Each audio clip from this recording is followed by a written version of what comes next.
Tatiana Spiegler. I would like to introduce our next speaker, Tatiana Spiegler, the Patient Engagement Liaison representing GSK.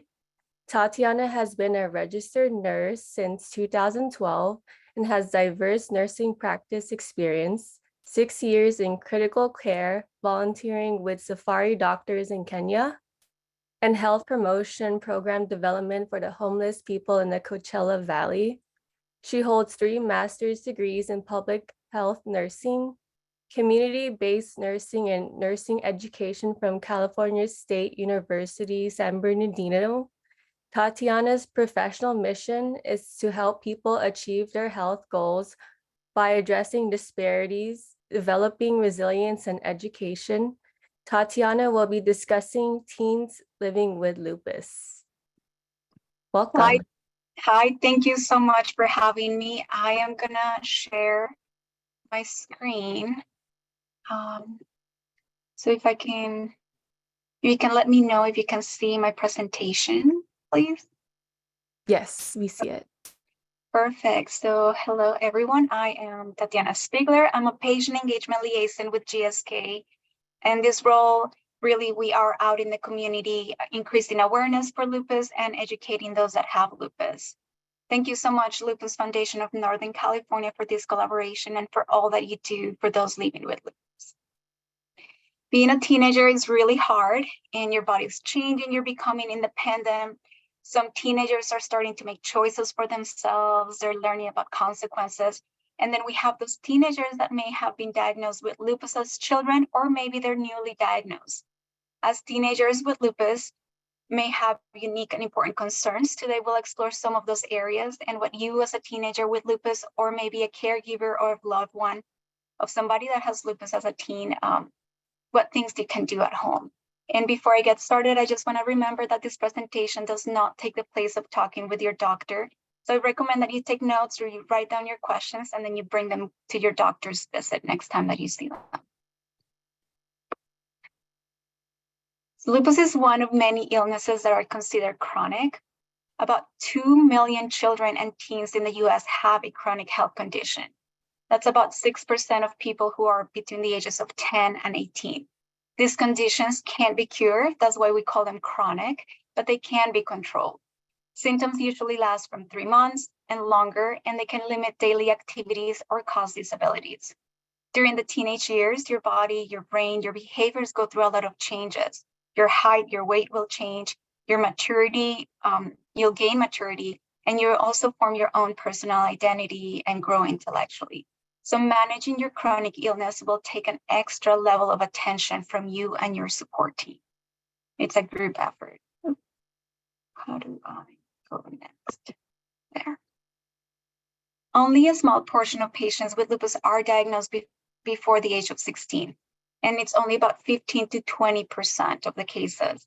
And while lupus is a diagnosis, lupus diagnosis at such a young age is rare, it is most common in female children of Asian, African American, Hispanic, Native American descent.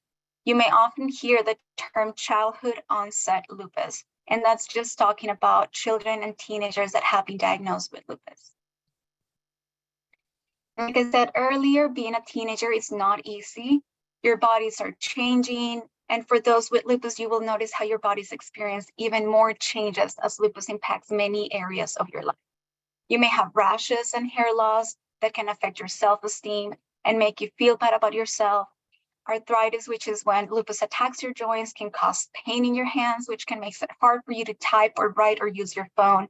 You may also have side effects from certain medications, such as weight gain, acne, stretch marks.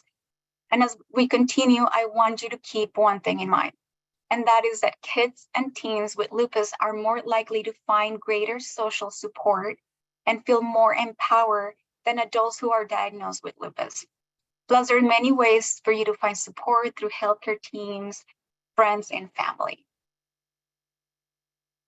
Lupus affects your body differently than it would an adult. Some symptoms are very similar to the ones that adults experience, while some may be more severe.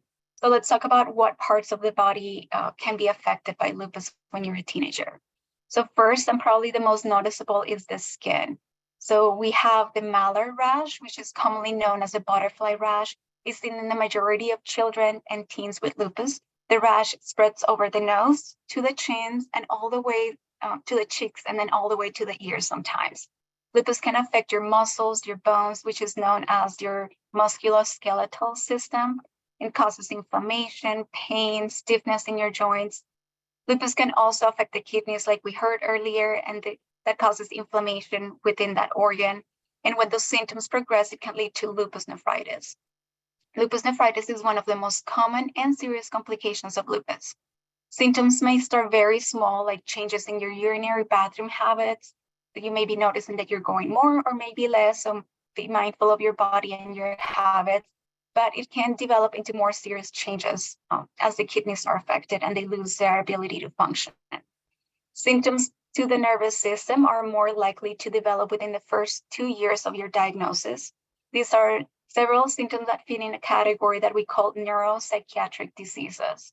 And examples include headaches, seizures, anxiety, mood changes, numbness in a part of your body, or cognitive dysfunction, which is when your brain can't process a lot of information. It struggles a lot, commonly known as brain fog. Lupus can also affect your blood and your lungs. This causes changes in your blood cell count, shortness of breath, and sometimes fevers, or that feeling of feeling really, really hot in the inside. And this is not a full list of the symptoms that you may experience, but I just wanted to highlight the ones that are more often seen and the ones that are more serious in children and teens. And as I'm talking to you, or maybe if you're the parent or a loved one of a teen with lupus, and you're identifying or recognizing some of these symptoms, be sure that you keep track of them and you share them with the doctor. Lupus can have a lasting effect on the body over time. And since teenagers are diagnosed at such a young age, your body will have a longer fight with lupus. Some of the major impacts to discuss with your doctor can be if you have higher risk for more severe lupus. Studies have found that children and teens with lupus will experience more active lupus symptoms in their lifetime and may have damage to their bodies sooner than most adults. Your kidneys may experience more lupus symptoms over time, and it's believed that 50 to 75% of children with lupus will develop kidney involvement, most often within the first 2 years of their diagnosis. And you may also experience more side effects from taking steroids long-term. More than 90% of children with lupus will receive a corticosteroid to help them decrease their immune system's activity and help them manage the symptoms of inflammation caused by lupus. So if you're having side effects from taking oral steroids, make sure that you're bringing these concerns and the side effects to your doctor. And something that I do want to highlight is that being diagnosed early and following your treatment plan can help reduce your risk for organ damage. Managing lupus during your teenage years can be very challenging. Growing up with lupus may affect your emotions and your mental health. So if you're experiencing anxiety or depression, make sure that you're talking to your doctor and your healthcare team and letting them know. They can help you find ways that you can deal with emotions, or they may even add a counselor or a therapist to your healthcare team. And if you're feeling alone or isolated, like no one really understands what you're going through, look for support from your friends and your family. They really want to be there for you. Going to school and participating in extracurricular activities while also sticking to a particular treatment plan or dosing schedule can be very stressful. Always be sure that you take your medicines on the correct schedule, even if you're busy. And if you're feeling hesitant about going to school in general, consider sharing your lupus experience with a friend or your favorite teacher. And if they understand what you're going through, then they can have your back. And maybe you're nervous about having a symptom flare while you're at school, whether that symptom is visible on the outside of the skin like a rash, or maybe invisible like fatigue. Have a plan in place to let your teachers, the front office staff, the school nurse know, and also have a friend that can take notes for you and take the homework that you missed. And remember, you're not alone. There are many other kids and teens that are going through something similar or experiencing the same thing that you're experiencing. And there may even be adults in your life who are also battling lupus. And there are many healthcare professionals who will be part of your healthcare team. As a child, you may regularly see a pediatrician or maybe a pediatric rheumatologist. Those are doctors that specialize in autoimmune disease. And as you get older, you will graduate from a pediatrician to a primary care physician, or from a pediatrician to a rheumatologist, a pediatric rheumatologist to an adult rheumatologist. And at the age of 18, you're gonna have to start looking for the right primary care physician who understands your lupus. You're also balancing a transition in your education. Maybe you're going to college, or maybe even your home life if you are moving away from home. You may be starting to manage your own medications, your own appointments, and this transition is very, very important for the continued management of your health. This is also a transition period where we see a lot of people struggle in making the change to new offices, new doctors that only care for adults. So you can ask your pediatric team ahead of time to help you in this transition, so it's as seamless as possible for you. And I want to share some tips on being proactive in managing lupus.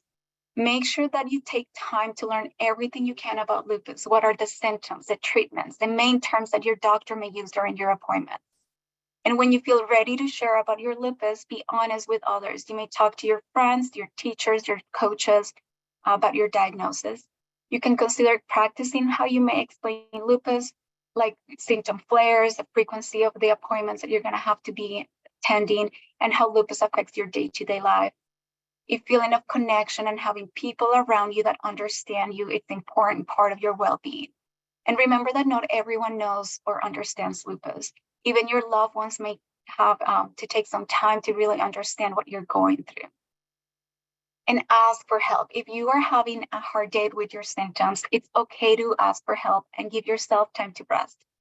Be careful committing yourself to too many activities or events. And if you're feeling exhausted from the day, it's okay to say no. It's okay to go home and take some time for you. The fear of missing out is very real, but with lupus, you have to listen to your body, because missing one event may be very sad and disappointing, but having a flare from pushing yourself can set you back even more. So try to develop and maintain healthy lifestyles, including getting proper sleep, engaging in physical activity, and eating healthy. And keep track of your symptoms. This can be in a health journal, a health tracking app, and make sure that your symptoms are updated before your doctor's appointments. During those appointments, make sure you are actively participating in the conversation. For example, if your medication schedule is too complex and it doesn't really match your lifestyle, make sure that you're talking to your doctor about ways that you can simplify it. You may also need to ask them about a specialist or a referral. And when it comes to your medication schedule, be sure that you're taking your medications as prescribed. That means taking the right dose, the right way, at the right time. And be mindful that alcohol and recreational drug use can contribute to health issues in teens with chronic illness, and they may even have negative interactions with medications. And while peer pressure is real, make sure that you stay strong and you find friends that really care about your well-being and that support your decisions. And if you're the parent or a caregiver of someone with lupus, there are some ways that you too can help them be proactive in the management of their lupus. You can help your loved one keep track of their symptoms. That means checking in to see how they're feeling, how severe the symptoms are, when are they presenting, in a way that works for the whole family. Help them maintain a healthy habit when it comes to nutrition, sleep, movement, and that could include going grocery shopping together, planning an early bedtime, or going for a walk in the evening. You can help them practice safe sun care. The prolonged sun exposure can trigger a lupus flare. Teens may be active outdoors, so be sure that they are protected with proper clothing and plenty of sunscreen. And if possible, avoid them being outside from 10 a.m. to 4 p.m., which is when the sun is the strongest. Help them keep track of their treatment schedule. Your loved one, your teen with lupus may have many different medications that have different doses at different times of the day. So figure out a way to help them stay organized. That can be setting up a calendar, reminders, pill boxes, texts, calls, whatever works to get them to stay on schedule. And keeping an eye on their emotional health is very important. Managing lupus can be very challenging, plus the stresses of growing up and being a teenager. So if you're concerned about your teen's mental health, consider adding a therapist or a counselor to their team. And finally, don't forget to care for yourself. Caregivers need help too. And I have some QR codes here with resources that are free for everyone. And the main one that I want to point out is the symptom tracking kit. It's comprehensive. It helps people track their symptoms. It has an impact tracker. So when you go up to your doctor and you tell them about your symptoms, you can really express how lupus is affecting you in your day-to-day life. And I think it has common terms used by doctors that treat lupus and a couple other things. So I'll leave this up and we can check and see if there's any questions.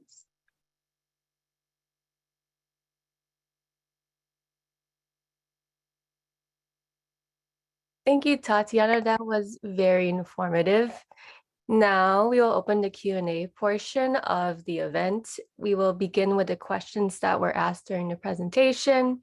Feel free to ask additional questions while we are talking. We will try to get through as many questions as we can live and email you answers to any questions that we are not able to get to today. So our first question is, what are some tips on how to handle stress? So communication.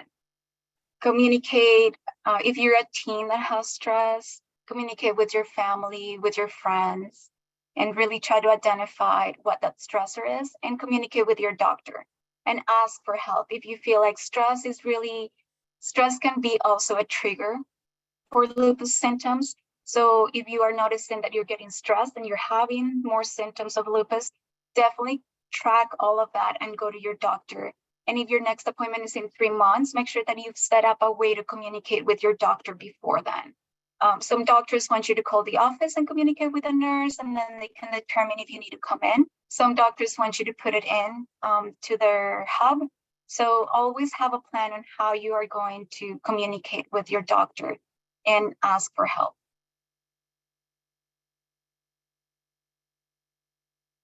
Great answer, thank you. Our next question is, would you discourage teen lupus patients from school sports due to the sun exposure?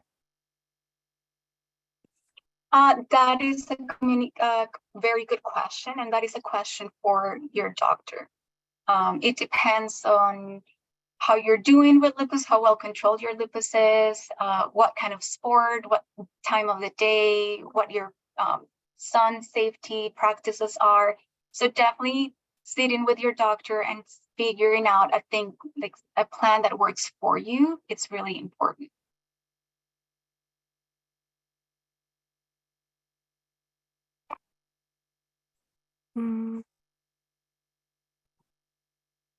I guess we can leave a minute if people want to leave more questions.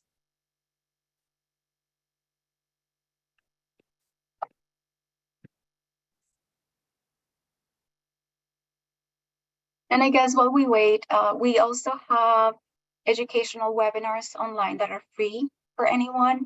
They're under gskplayshub.com. And we also have some of them in Spanish. So if you guys feel like you need more information and you want to learn more about lupus, you can always check us out. I'll put it in the chat.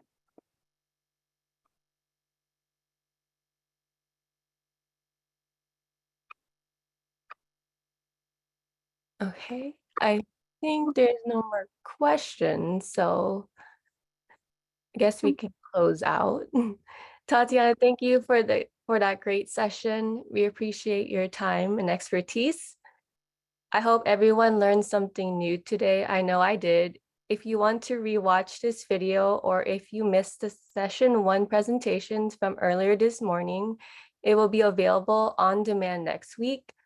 Watch for an email with the link. Please be sure to take the survey you will receive via email. This will help us find topics which are interesting to you and know how the conferences can be improved. We will have another virtual health conference scheduled for May 20th. More information will be available soon. For additional resources or questions, please visit our website at www.lfnc.org or email us at communications@lfnc.org. I hope you all had a good day today and that you will join us for our other lupus health conferences this year. Watch our social media website or your emails for more information. Thank you for joining us today and have a great weekend. Thank you.